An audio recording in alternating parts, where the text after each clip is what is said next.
So I'm very grateful to have Tom Vail with me. He's with Canyon Ministries.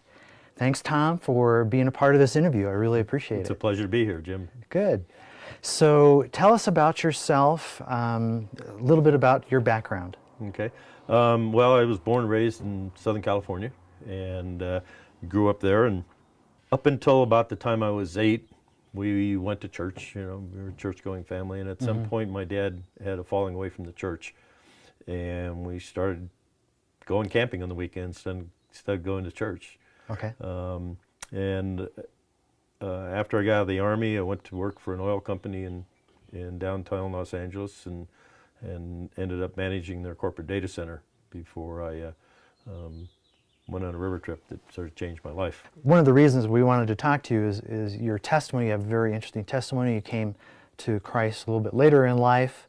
And so why don't you go ahead and finish that story, what was happening? Well, as I said, I was managing corporate data center in downtown LA, 3-piece suit and tie and all that. All right. And in 1980, I went on a rafting trip through the canyon, which was my first rafting trip. And on that trip, I got drafted to help row a boat. One of the regular boatmen didn't show up, and I got chosen to do it. And Jim, about halfway through the trip, I was hooked. And it was 2 years later that I left my corporate job and became a full-time river guide. For about the next 15 years, I taught the evolutionary model of how the canyon was formed, the slow particle-at-a-time deposition over hundreds of millions of years. But as I taught that model, which was really the only model that I knew at the time, it was what's found in all the books, there were pieces of that model that just didn't make sense. The evolutionary model of the formation of the canyon has the canyon rising and falling at least 7 times in order to lay down the sedimentary layers that we find in the canyon. And that whole idea was just inconceivable, how this 250,000 square mile plateau could go up and down as one piece. So there were pieces of that model that just didn't make sense to me. But as I said, that's all that was out there. In 1994, a lady came on a rafting trip. I was to be one of her guides, but little did I know how much she would be guiding me.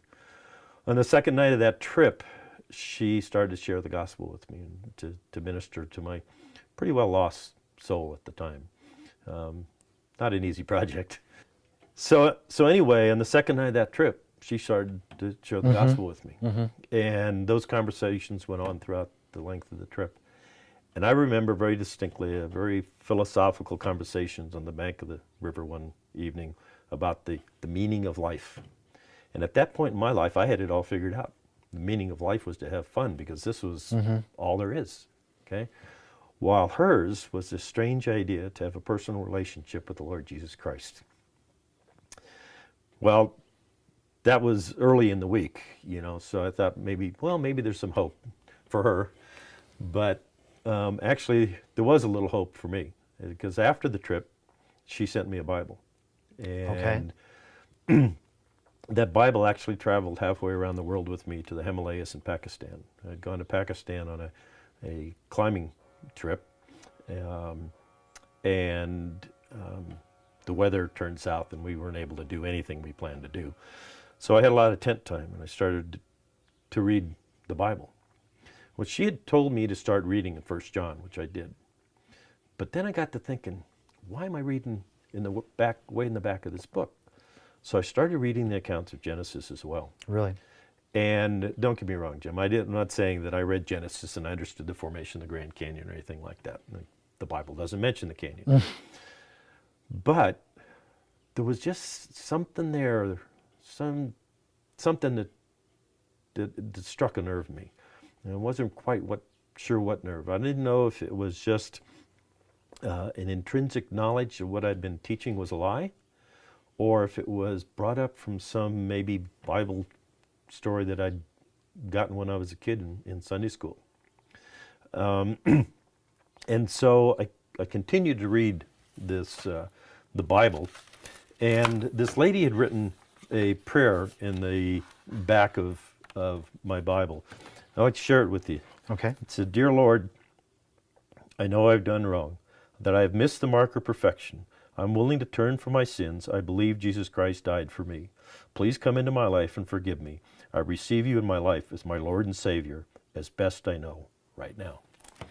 Well, I read this prayer tens of times before it really started to sink in. But at some point as I read that, I started to mean it. And I came back from Pakistan, a child of Christ. So how much time was there between the time that you prayed from the time that you had met her? Yeah. We met in July, and I came to the Lord that following October. Reading the Bible, was that completely foreign to you? Had you read portions of the Bible previously? I hadn't cracked the Bible and that I could ever remember. And as far as your own, I don't know, your own feelings of contentment, were you, hey, you were going down the river, it's a beautiful country, meeting people all of the time. What was it that was really drawing you to this other philosophy, other than meeting this? She had something I could tell that I wanted, okay? And so there was an attraction there, not only to her as a person, but to sort of what she represented, if you will. And so that's what got me to start reading the Bible, okay? Well, at somewhere at this point, you must have communicated to her that what you had done. I actually called her from Pakistan. Oh, you did? Yeah. Okay. And I told her that when I got home, I had something to share with her, okay? And she revealed to me later that she was hopeful that's what I was going to share. I'm sure. With her. So that was the beginning of our relationship. And it was shortly after that the idea of Canyon Ministries came along. I took the pastor from our home church in North Carolina on a river trip. And about the third night of the trip, we were sitting on a rock looking out at the river. And he said to me, and I can still go to that rock. And he said to me, he says, Tom, you got to figure out a way to share this place with fellow believers. And that was the seed that germinated into Canyon Ministries. And so that's how Canyon Ministries started. But it quickly took a different perspective in that as I started getting into my Christian walk and learning the Bible, I started to see how what I read in the Bible really did relate to what I saw in the canyon. And I started looking at the creation model of the formation of the canyon and the rest of the world, and I saw that many of those questions I had from an evolutionary perspective had answers in the Christian perspective. Yes. Okay. The idea of a global flood answers so many questions that the evolutionary model doesn't really answer. And I might say that, when I use the term evolutionary, but it's really a uniformitarian perspective, because there are believers that believe in evolution and God. So that's not a perfect terminology, but the uniformitarian model says that these layers are laid down slow particle at a time deposition over hundreds of millions of years, where you inject a global flood into what we see in the Grand Canyon, and it answers many of those questions. Like, Jim, but you've seen the canyon, you got to see it the other day. You see the layers and how there's this almost tabletop flat contact between them. Well, in uniformitarian thinking, there's millions of years of time and material missing there. Okay? But there's no sign of erosion there.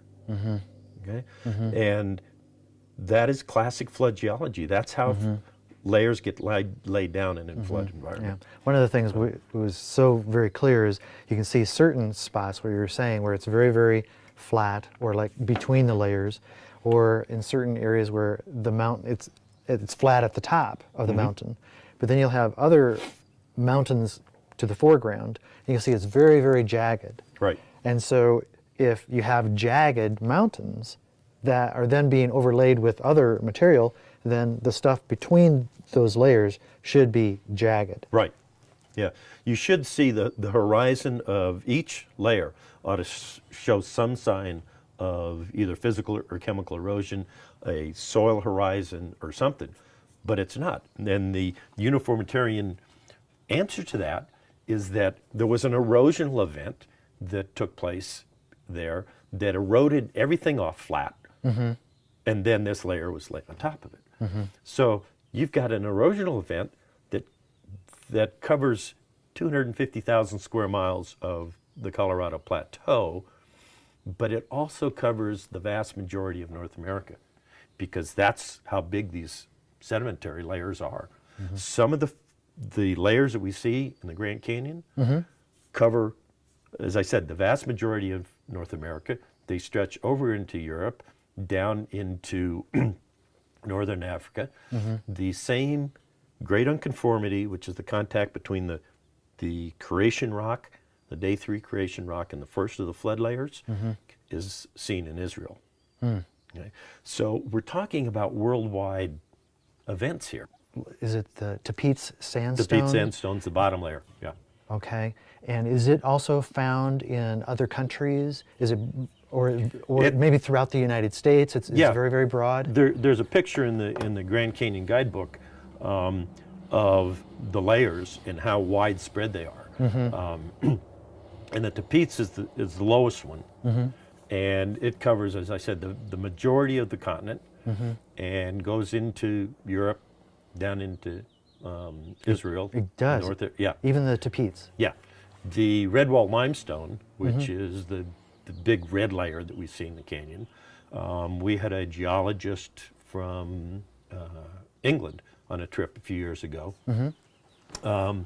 who's looking at this layer, and he says, that's the same layer that we see in England. And it's the stuff on top of it and the stuff below it are exactly the same. Okay? So these layers aren't local events. And when you have a formation that's big, that is that big, you have to ask yourself, how did they form? Where did that get? You know, the uniformitarian model says these layers are laid down at the bottom of a calm and placid sea. Well, if that's true, then you've got to have material coming into that sea to form these layers. But if the layer covers the whole continent, okay, where's the material coming from? You got ocean basins on both sides. You'd have to bring that material up and over the continent. Okay, and continents don't sink; they're lighter than the ocean floors. So that whole idea that it's going up and down like a yo-yo just doesn't make sense. Just yesterday, we were on a Grand Canyon tour, and very much appreciate having that opportunity. And so John was just telling us that it's not just the water, it's also all these sediments that are flowing that is helping to create these erosive conditions. Right, you grind up all this material, and it becomes like a real coarse sandpaper that just shaves this material off. Right. So, you know, and there's a lot of things in the canyon. You know, when you go on the Canyon Ministries river trip, you see a lot of really great stuff. Okay, you see Elves Chasm and Clear Creek Waterfall and the Little Colorado, and all these places are gorgeous. Yes. Deer Creek, Havasu, all of these places. But you also see a lot of the physical evidence that we find in the canyon that supports the flood model and the formation of the canyon, like the folding that we see in the canyon. There's a fold up one of the side canyons called Carbon Canyon, and this fold takes a 90-degree turn, and it's about 300 feet high. Okay, there's another one in the canyon called Monument Fold, and it comes along, and both of these are in the Tapeats, and the folds migrate up into layers above them. The Tapeats comes along, flat, relatively flat. It comes up and makes this big S turn, about 300 feet high, okay, without cracking the rock. And how do you do that in a uniformitarian model, because in their model, that's supposed to be through 200, no, to Pete's is 500 million years old. And they think that those folds came after the sedimentary layers were laid down. Right. Well, you don't bend hard rock. It would just crumble. It doesn't make sense. I mean, that you can bend hard rock and fold it if you heat it up and you metamorphosize the rock, okay? But for that to happen, the crystalline structure of the rock has to change. And when you look at these formations, there's no sign of any morphism. And there's another fold in the canyon where two layers are neatly folded, about 30 feet, this, and the contact between them is supposed to represent over 100 million years of missing time and material. So this layer gets laid down, this layer gets laid down, and then 100 million years transpires, and then they fold. Sorry. These folds show that the folding had to happen when the material was still soft and pliable, showing that the folding and the laying down of these layers had to in fact be one event. If the only model that you hear is a uniformitarian model, that these layers can fold, you know, the uniformitarians have a magic wand that they wave over all these things to make them feasible. And that magic wand is millions of years. Okay? And if you wave that wand of millions of years over these folds, they say anything could happen. Well, turns out that's not true, okay? Because there are some physical restraints that we can look at under the microscope and in the field that show that it's just not feasible for those things to really happen. So yeah, I want you to talk about Canyon Ministries, and so how long has it been going, and what's new, what's exciting? Yeah, Canyon Ministries has been going since about 15 years now, and up until last year, we basically did Christian river trips, and those trips had very much taken on the creationist perspective. And much of that was related to the book that I did, Grand Canyon, A Different View. And when was this published? This was published in 2003. Okay. And there's an interesting story behind this book, because it's got 23 contributors, 17 of whom have PhDs in their respective fields. And so it's a compilation of creation scientists who speak to their own levels of expertise on different issues.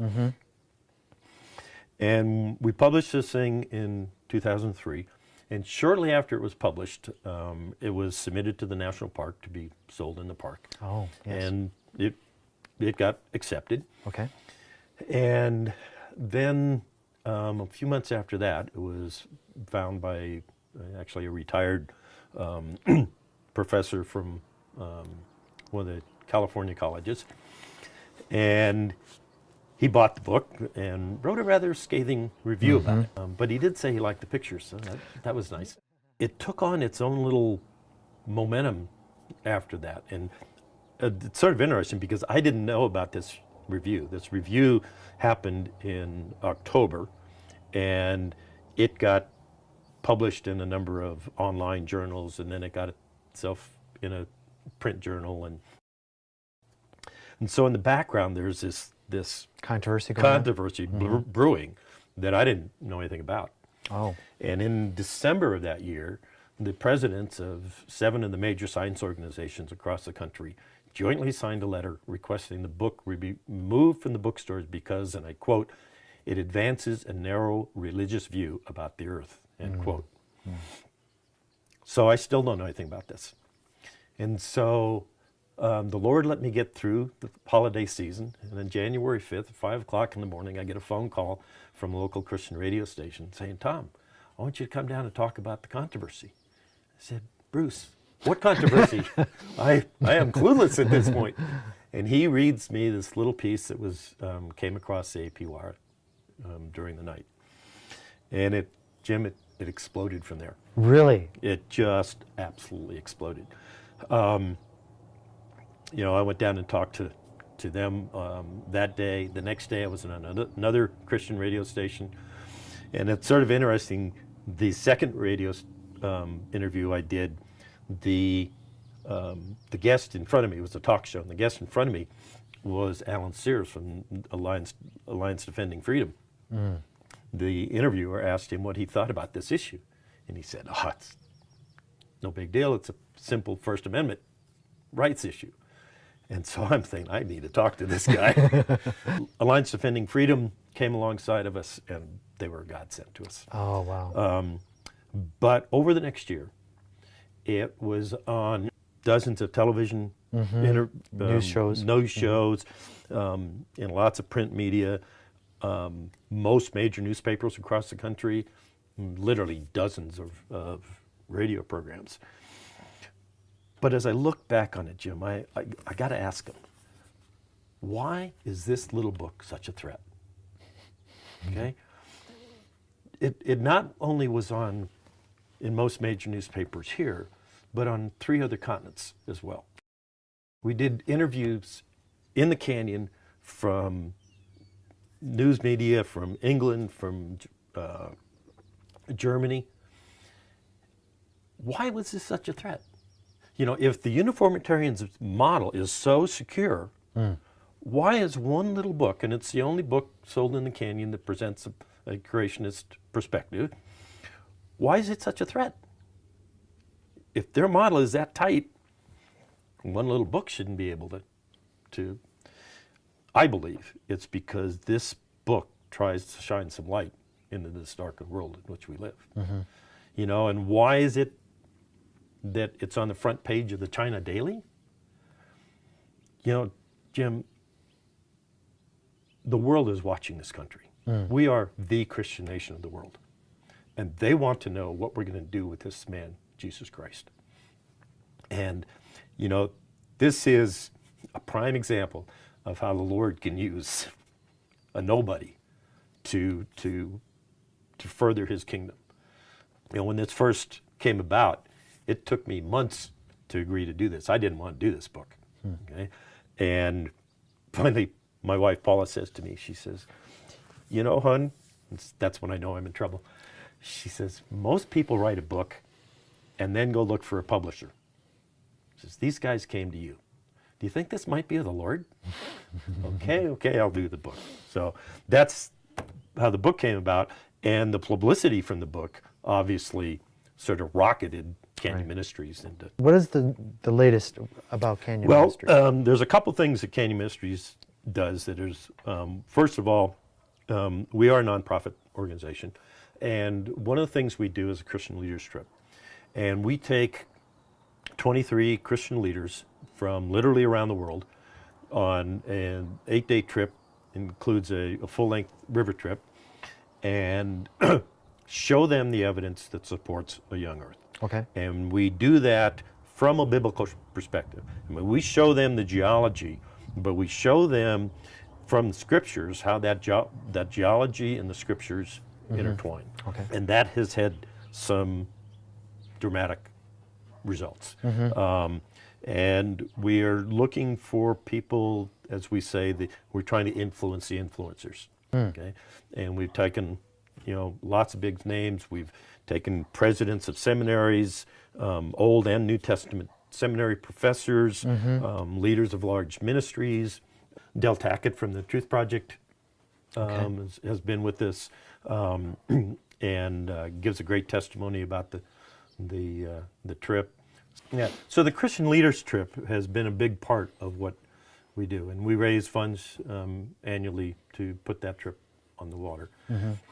We also provide scholarships for pastors and other Christian leaders that can't afford to take the trip and may not fit into the Christian Leaders Trip. And then The other thing that's exciting is going on in Canyon Ministries is rim tours, and you got to partake in one of those yesterday. Yes.